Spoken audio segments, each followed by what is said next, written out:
मेरे प्रिय छात्रों, आज की क्लास में मैं आप सभी का स्वागत करती हूँ। आज हमारा टॉपिक है multiple access technique TDMA and FDMA इन GSM मोबाइल टेक्नोलॉजी। हमने TDMA और FDMA पहले भी पढ़ा हुआ है।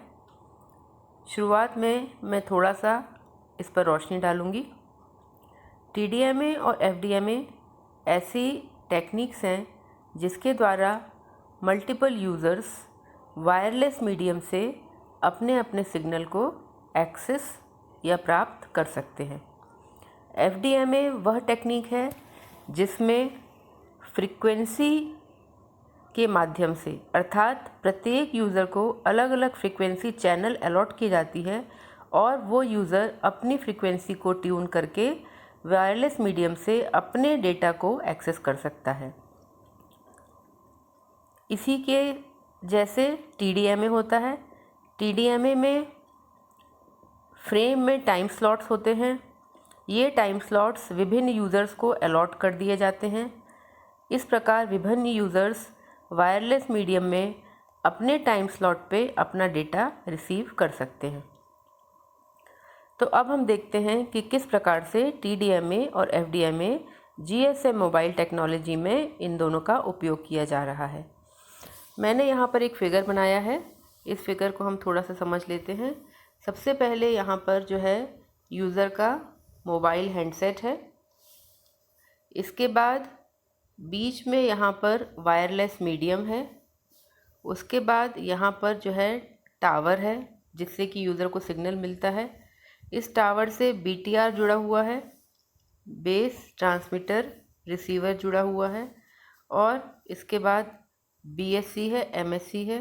MSC के बाद दूसरा यूज़र जो है वो यहाँ पर शो हो रहा है। इस तरह से ये एक यूज़र से दूसरे यूज़र के बीच में पूरी लिंक को ये फिगर दर्शा रहा है। यहाँ पर इस फिगर में जो TDMA और FDMA है वो सिर्फ वायरलेस जहाँ पर मीडियम है अर्थात ये स्थान, इस स्थान पर मल्टीपल यूज़र्स कैसे इस मीडियम से अपने अपने सिग्नल को पकड़ सकते हैं या एक्सेस कर सकते हैं, वहाँ पर TDMA और FDMA का उपयोग होता है। हम देखेंगे कि बाकी पूरी की पूरी जो सर्किट है अर्थात एंटेना से लेकर BTR, BTR से BSC, BSC से MSC, ये पूरी सर्किट ऑप्टिकल फाइबर की बनी हुई है। मतलब कि अलग अलग फिज़िकल मीडियम जो है चैनल को मिला हुआ है। तो यहाँ पर कोई एक्सेस की दिक्कत नहीं होती, बल्कि यहाँ पर मल्टीप्लेक्सिंग यूज़ की जाती है। फ्रीक्वेंसी डिवीजन मल्टीप्लेक्सिंग और टाइम डिवीजन मल्टीप्लेक्सिंग यूज़ की जाती है ताकि सिग्नल को एक बनाया जा सके और सिग्नल को फिर अलग अलग किया जा सके। किंतु जो मल्टीपल एक्सेस है वो सिर्फ वायरलेस मीडियम के ही यहाँ पर यूज़ किया जाएगा। अब हम देखते हैं कि यूज़र का जो डिवाइस है मोबाइल हैंडसेट वो कैसा होता है।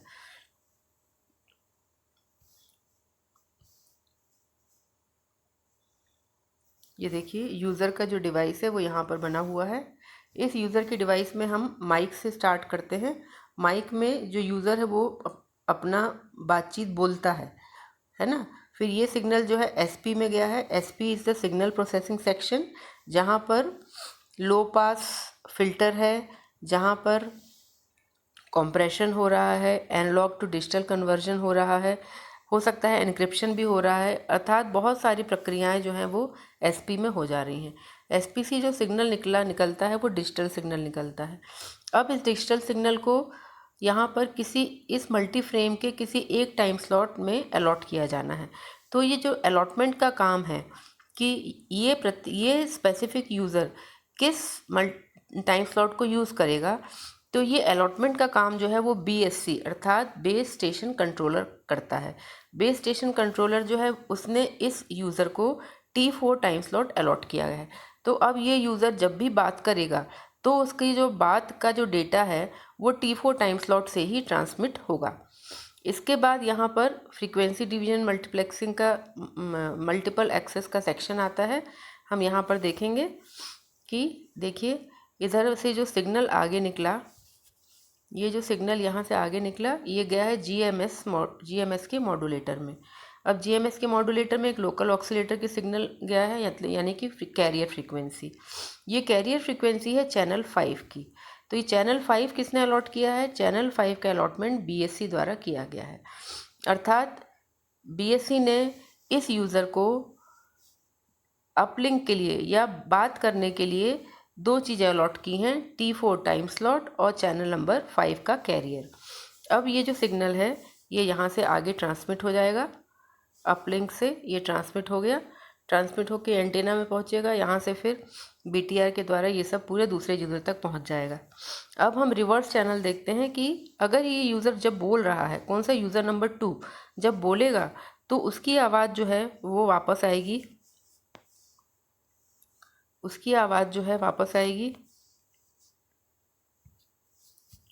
यहाँ से वापस आएगी, यहाँ आएगी, BTR तक आ गई। अब BTR के बाद ये जो है यूज़र नंबर 1 से जुड़ना है, तो BSC अगेन यहाँ रोल प्ले करेगा। वो डाउनलिंक के लिए चैनल नंबर 8 इसने अलॉट किया है इस यूज़र को, यूज़र नंबर 1 को, और साथ ही जो टाइम स्लॉट है वो है T7 टाइम स्लॉट यूज़ किया है।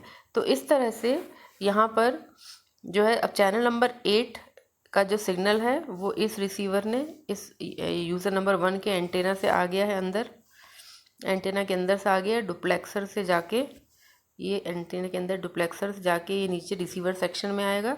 रिसीवर सेक्शन में यहाँ पर डीमॉड्यूलेशन हो रहा है जीएमएसके का फुल नेम है गॉसियन मिनिमम शिफ्ट कीइंग। यहाँ पर डीमॉड्यूलेशन हुआ, डीमॉड्यूलेशन के लोकल ऑक्सीलेटर की कैरियर फ्रीक्वेंसी लगेगी, ये कैरियर फ्रीक्वेंसी चैनल 8 की कैरियर फ्रीक्वेंसी होगी। डीमॉड्यूलेटेड सिग्नल जो है ये अब आगे जाएगा और आगे जाके अब ये टाइम डिवीज़न, अब ये सिग्नल जो है डिजिटल बन गया। अब इस डिजिटल सिग्नल के T7 पर जो है ये यूज़र नंबर 1 जो है बात सुन सकेगा, है ना। अर्थात इसमें दो सेक्शंस हो गए, ऊपर ट्रांसमीटर सेक्शन है, यहाँ पर TX सेक्शन और नीचे जो है वो रिसीवर सेक्शन। तो TS ट्रांसमिशन के लिए T4 टाइम स्लॉट है और चैनल नंबर 5 है, और रिसेप्शन के लिए T7 टाइम स्लॉट है और चैनल नंबर 8 है। तो इस तरह से हम देखते हैं कि इस यूज़र को जो है ये अपना सिग्नल इन दो तरीके से वो पकड़ पा रहा है। जब वो अपनी बातचीत पूरी कर लेगा और कॉल एंड हो जाएगा तो ये सारे के सारे जो रिसोर्सेज हैं, जैसे time slot T4, time slot T7, channel number 5, channel number 8, ये सब के सब रिलीज़ हो जाएंगे और ये किसी अन्य यूज़र के द्वारा यूज़ किए जा सकते हैं। तो इस तरह से TDMA यहाँ पर यूज़ होता है। अब हम थोड़ा सा नीचे चलते हैं और इसको एक बार फिगर देख लेते हैं। यहाँ पर इधर पर हम देखेंगे कि ये फिगर कैसा है। इधर देखिए ये बना हुआ है अपलिंक का फिगर। अपलिंक फ्रीक्वेंसी जो है 890 मेगाहर्ट्ज़ से 915 मेगाहर्ट्ज़ तक की है, जो कि 25 मेगाहर्ट्ज़ का बैंडविड्थ है। इस 25 मेगाहर्ट्ज़ में 200 किलोहर्ट्ज़ की प्रत्येक रेडियो चैनल है। इस तरह से यहाँ पर 1 से लेकर 124 तक 124 रेडियो चैनल्स हैं और प्रत्येक रेडियो चैनल 200 किलोहर्ट्ज़ की है। अब इन रेडियो चैनल्स में से इस यूज़र को रेडियो चैनल नंबर 5 अलॉट की गई है अपलिंक के लिए, है ना। इसी तरह से जो डाउनलिंक का जो फ्रीक्वेंसी है, बैंड है, वो है 935 से लेकर 960 मेगाहर्ट्ज़ तक, यानी कि 25 मेगाहर्ट्ज़ डाउनलिंक के लिए और 25 मेगाहर्ट्ज़ अपलिंक के लिए। डाउनलिंक में भी 1 से लेके 124 रेडियो चैनल्स हैं और हर रेडियो चैनल 200 किलोहर्ट्ज़ का है। इस पर्टिकुलर यूज़र को डाउनलिंक के चैनल नंबर 8 की कैरियर जो है वो FDMA के लिए अलॉट की गई है। ये जो अलॉटमेंट है ये टेम्परेरी है और कुछ समय के बाद जो है ये दूसरे किसी यूज़र को अलॉट किया जा सकता है। यहाँ पर हम देखेंगे कि जो सर्विस प्रोवाइडर्स होते हैं, जैसे कि एयरटेल है, BSNL है, जियो है, वोडाफोन है, ये पूरी 124 चैनल्स को यूज़ नहीं करेगा, बल्कि वो अपने कस्टमर बेस के हिसाब से इसमें से कुछ चैनल्स को ख़रीद लेता है। यही ऑक्शन के माध्यम से वो ख़रीदता है और इस डाउनलिंक में भी कुछ चैनल्स को ख़रीद लेगा। इसी तरह से वो टाइम स्लॉट के भी कुछ टाइम स्लॉट्स को ख़रीद लेता है। तो इसी को कहते हैं ऑक्शन ऑफ या licensing of frequency band and time slots. आगे हम देखते हैं यहाँ का डायग्राम। देखिए इधर पर जो है अब टाइम का फ्रेम बना हुआ है। यहाँ पर पहला फ्रेम है जिसमें 1 से लेके 8 टाइम स्लॉट है। दूसरा फ्रेम और इसके इस तरह से 26 फ्रेम है। 26 फ्रेम में 1 से लेके 8 टाइम स्लॉट हुए।